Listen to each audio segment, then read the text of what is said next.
ਅਗਲੀ ਖਬਰ ਜਿਹੜੀ ਆ ਉਹ ਹੁਣ ਡਰੱਗ ਦੇ ਨਾਲ ਜਿਹੜੀ ਰਿਲੇਟਡ ਹੈਗੀ ਆ। ਪੰਜਾਬੀ ਜਿਹੜੇ ਆ ਇਸ ਵੇਲੇ ਇੰਟਰਨੈਸ਼ਨਲ ਲੈਵਲ ਦੇ ਜਿਹੜੇ ਟੌਪ ਦੇ ਡਰੱਗ ਡੀਲਰਾਂ ਦੇ ਵਿੱਚ ਜਾਣੇ ਜਾਣ ਲੱਗ ਪਏ ਆ। ਉਹਨਾਂ ਦੇ ਸਿੱਧੇ ਲਿੰਕ ਸਿਨਰੋਲਾ ਜਿਹੜਾ ਗੈਂਗ ਆ। ਕਾਰਟਲ ਆ ਉਹਨਾਂ ਦੇ ਨਾਲ, ਜੈਮਨ ਦੇ ਕਾਰਟਲਸ, ਈਜਿਪਟ ਦੇ, ਉੱਥੇ ਪੂਰੀ ਜਿਹੜੀ ਡੀਲਿੰਗ ਉਹਨਾਂ ਦੀ ਚੱਲ ਰਹੀ ਆ, ਕਿਸ ਤਰ੍ਹਾਂ ਟਰੱਕਾਂ ਨੂੰ ਯੂਜ਼ ਕੀਤਾ ਜਾਂਦਾ ਆ। ਇਹਦੇ ਸੰਬੰਧ ਦੇ ਵਿੱਚ ਸੈਮ ਕੂਪਰ ਇੱਕ ਬਹੁਤ ਹੀ ਪ੍ਰੋਮੀਨੈਂਟ ਜਰਨਲਿਸਟ ਹੈਗਾ, ਅਵਾਰਡ ਵਿਨਿੰਗ ਇਨਵੈਸਟੀਗੇਟਿਵ ਜਰਨਲਿਸਟ ਆ। ਉਹਨੇ ਰਿਪੋਰਟ ਛਾਪੀ ਆ। ਪਿਛਲੇ ਦਿਨਾਂ ਦੇ ਵਿੱਚ ਇੱਕ ਪੰਜਾਬੀ ਭੁਪਿੰਦਰ ਸਿੰਘ ਸਿਆਨ, ਇਹਨੂੰ ਅਰੈਸਟ ਕੀਤਾ ਗਿਆ ਐਰੀਜ਼ੋਨਾ ਦੇ ਵਿੱਚ, ਜਿਹਨੇ ਇਹ ਕਿਹਾ ਸੀ ਵੀ ਮੈਂ 100 ਕਿਲੋ ਫੈਂਟਲੀਨ ਹਰ ਮਹੀਨੇ ਵੈਨਕੂਵਰ ਤੋਂ ਲਾਸ ਐਂਜਲਸ ਨੂੰ ਪਹੁੰਚਾਇਆ ਕਰੂੰਗਾ। DEA ਨੇ ਬਸਟ ਕੀਤਾ। ਸੋ ਭੁਪਿੰਦਰ ਸਿੰਘ ਸਿਆਨ ਦਾ ਨਾਮ ਬਹੁਤ ਸਾਰੇ ਡਰੱਗ ਕਾਰਟਲਸ ਦੇ ਨਾਲ ਜੁੜਦਾ ਹੈਗਾ। ਇਹ ਪੂਰੀ ਕਹਿੰਦੇ ਵੀ ਹਾਲੀਵੁੱਡ ਸਟਾਈਲ DEA ਨੇ ਜਿਹੜਾ ਸਟਿੰਗ ਆਪਰੇਸ਼ਨ ਕੀਤਾ ਹੈ। ਤੇ ਕੈਨੇਡਾ ਦੀ ਸਰਕਾਰ ਕਹਿੰਦੀ ਰਹਿੰਦੀ ਵੀ ਨਹੀਂ ਜੀ ਸਾਡੇ ਕੋਈ ਪ੍ਰੋਬਲਮ ਨਹੀਂ ਫੈਂਟਲਿਨ ਦੀ, ਟਰੰਪ ਹੁਣੀ ਝੂਠ ਬੋਲਦੇ। ਸੋ ਇੱਥੋਂ ਤੁਹਾਨੂੰ ਹੁਣ ਪ੍ਰੂਫ ਲੱਗਦਾ ਆ ਵੀ ਐਵੇਂ ਨਹੀਂ ਪ੍ਰੈਜ਼ੀਡੈਂਟ ਜਿਹੜੇ ਟਰੰਪ ਆ ਜਾਂ ਅਮਰੀਕਾ ਦੀ ਸਰਕਾਰ ਕਹਿੰਦੀ ਆ ਵੀ ਜਿਹੜਾ ਫੈਂਟਲਿਨ ਆ ਉਹ ਕੈਨੇਡਾ ਤੋਂ ਆਉਂਦਾ ਹੈਗਾ। ਪਰ ਕੈਨੇਡਾ ਦੇ ਵਿੱਚ ਜਿਹੜੀ ਉੱਥੇ ਦਾ ਮੀਡੀਆ ਵੀ ਆ ਉਹ ਵੀ ਸਾਨੂੰ ਪਤਾ ਹੈ ਵੀ ਲਿਬਰਲ ਆ ਬਹੁਤ, ਤੇ ਕੈਨੇਡਾ ਦੀ ਸਰਕਾਰ ਵੀ ਲਿਬਰਲ ਆ, ਤੇ ਕੈਨੇਡਾ ਦੇ ਲਾਜ਼ ਵੀ ਲਿਬਰਲ ਆ, ਤੇ ਉੱਥੇ ਦੀ ਸਜ਼ਾ ਵੀ ਲਿਬਰਲ ਆ, ਜਿਹਨੂੰ ਮਿਸਯੂਜ਼ ਕਰਕੇ ਜਿਹੜੇ ਆ ਇਦਾਂ ਦੇ ਲੋਕ ਕੰਮ ਕਰ ਰਹੇ ਹੈਗੇ। 23 ਫਰਵਰੀ 2024 ਨੂੰ ਅਰੈਸਟ ਵਾਰੰਟ ਇਹਦਾ ਜਾਰੀ ਕੀਤਾ ਗਿਆ ਸੀਗਾ ਹਰਜੋਤ ਸਿੰਘ ਜੀ। ਸੋ ਬਾਅਦ ਚ ਇਵੈਂਚੁਅਲੀ ਇਹਨੂੰ ਮਸਾਂ ਹੀ ਜਾ ਕੇ ਜਿਹੜਾ ਉਹ ਕੀਤਾ ਗਿਆ ਆ।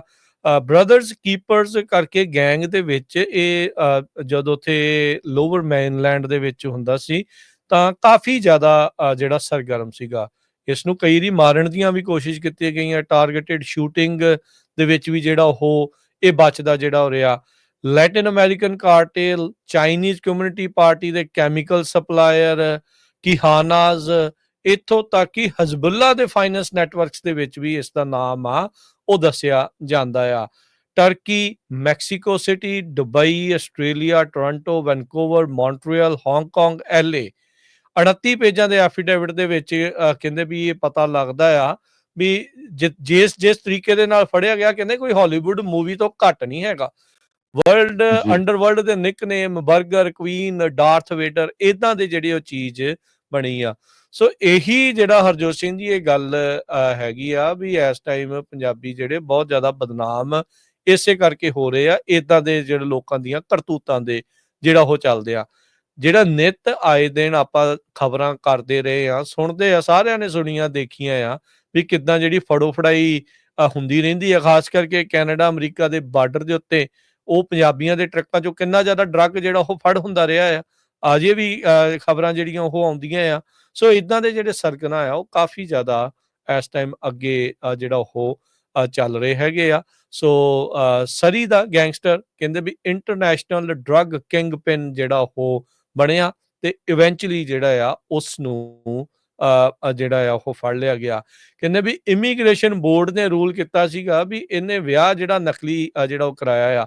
ਸੋ ਕਹਿੰਦੇ ਵੀ ਰੈੱਡ ਫਲੈਗ ਉਦੋਂ ਪਤਾ ਲੱਗਾ ਜਦੋਂ ਇਹਦੀ ਘਰਵਾਲੀ ਦੀ ਇੰਟਰਵਿਊ ਕਰ ਰਹੇ ਸੀ, ਜਿਸ ਦਾ ਨਾਮ ਸੁਖਜੀਤ ਕੌਰ ਗਿੱਲ ਦੱਸਿਆ ਜਾਂਦਾ ਆ।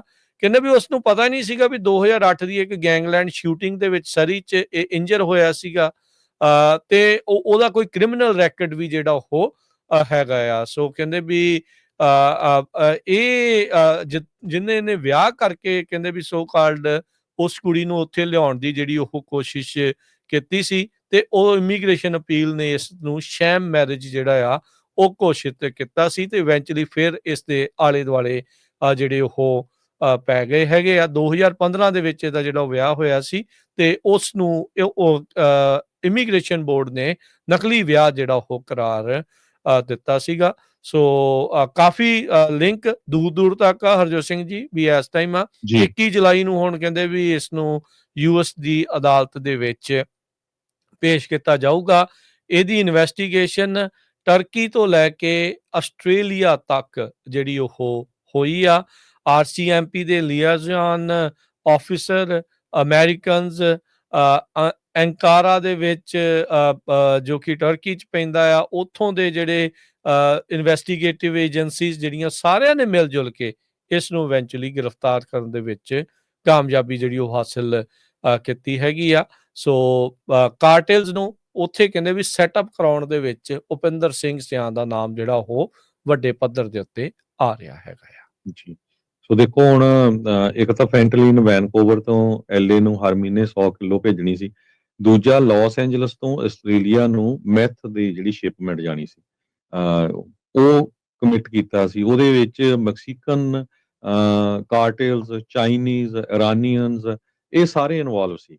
ਇਹਦੇ ਸੰਬੰਧ ਦੇ ਵਿੱਚ ਸਕਾਟ ਮੈਕਗਰਗਰ ਇੱਕ ਜੋ ਕੈਨੇਡੀਅਨ ਇੰਟੈਲੀਜੈਂਸ ਐਨਾਲਿਸਟ ਹੈਗੇ ਆ, ਉਹ ਕਹਿੰਦੇ ਵੀ ਇਹ ਨਾ ਸੋਚੋ ਵੀ ਕੈਨੇਡਾ ਦੇ ਵਿੱਚ ਜਿਹੜਾ ਬ੍ਰਦਰਸ ਕੀਪਰ ਇੱਕ ਕੋਈ ਸਟਰੀਟ ਗੈਂਗ ਮੈਂਬਰਸ ਆ, ਨਹੀਂ ਕਹਿੰਦੇ ਵੀ ਇਹ ਇੱਕ ਫਰੰਟ ਲਾਈਨ ਪ੍ਰੌਕਸੀਜ਼ ਆ ਟਰਾਂਸਨੈਸ਼ਨਲ ਨਾਰਕੋ ਟੈਰਰ ਨੈਟਵਰਕ ਦੇ। ਪੂਰਾ ਦੁਨੀਆ ਦਾ ਜਿਹੜਾ ਡਰੱਗ ਦਾ ਨੈਟਵਰਕ ਆ ਉਹਦੇ ਬਿਲਕੁਲ ਉਹਦੇ ਅੱਗੇ ਹੋ ਕੇ ਇਹ ਚੱਲ ਰਹੇ ਹੈਗੇ ਆ। ਕਿਸ ਤਰ੍ਹਾਂ ਟਰੱਕਾਂ ਦੇ ਵਿੱਚ ਟਰਾਂਸਪੋਰਟ ਕਰਨਾ, ਕਿਸ ਤਰ੍ਹਾਂ ਕਿੱਥੋਂ ਪੈਸੇ ਲੈਣੇ, ਕਿੱਥੇ ਭੇਜਣੇ।